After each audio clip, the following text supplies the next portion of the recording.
ছিনতাইকারী আখ্যায় মপ করে হত্যা করা হয় নারায়ণগঞ্জের জিসানকে। বাড়ি থেকে ডেকে এনে সড়কের বৈদ্যুতিক খুঁটির সাথে বেঁধে টানা ৩ ঘন্টার পাশবিক নির্যাতন চালায় উন্মত্ত জনতা।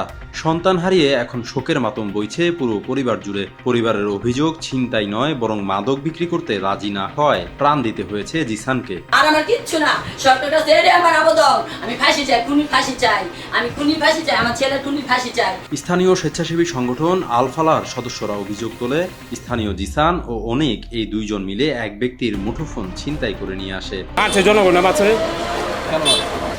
ছিনতাইগিরি করে, ছিনতাইগিরি করছে, মোবাইল ছিনতাইগিরি করছে। পরে তাদের বাড়ি থেকে তুলে এনে নির্মম নির্যাতন চালানো হয়। সেই ঘটনার পর জিসানের শারীরিক পরিস্থিতির অবনতি ঘটলে স্ট্যাম্পে স্বাক্ষর রেখে জিসানকে পরিবারের কাছে হস্তান্তর করা হয় বলে অভিযোগ পরিবারের ও প্রত্যক্ষদর্শীদের। আরো কয় সই দেন, আমি সই পারি না, আমি সই পারি না। সিদানের শুয়ারিস আমার বাবা সই চাইতেছে, আমার বাবা কিচ্ছু কয় না, আমার বাবা এমনি হয়েছে। আমার খালি একটা ডাক দিল, মা। আমার মাকে ডাকটা দিয়ে আমার কোনার ভিতরে বসাইলাম ছেলেটা আর কথা কয় না। ভয়াবহ এই ঘটনার পর মামলা দায়ের করে সন্তান হারানো মা শিল্পী বেগম। তবে মামলা দায়েরের পর থেকে মামলা প্রত্যাহার করে নিতে নানান হুমকির সম্মুখীন হচ্ছেন বলে অভিযোগ জিসানের স্বজনদের।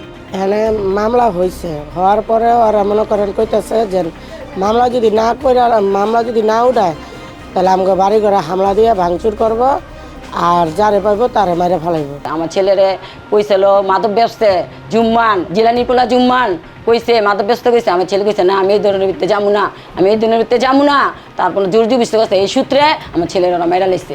অন্যদিকে যেই এলাকায় মব তৈরি করে জিসানকে মারা হয় সেখানকার বাসিন্দারা বলছেন তার অত্যাচারে দীর্ঘদিন ধরেই অতিষ্ঠ ছিলেন স্থানীয়রা।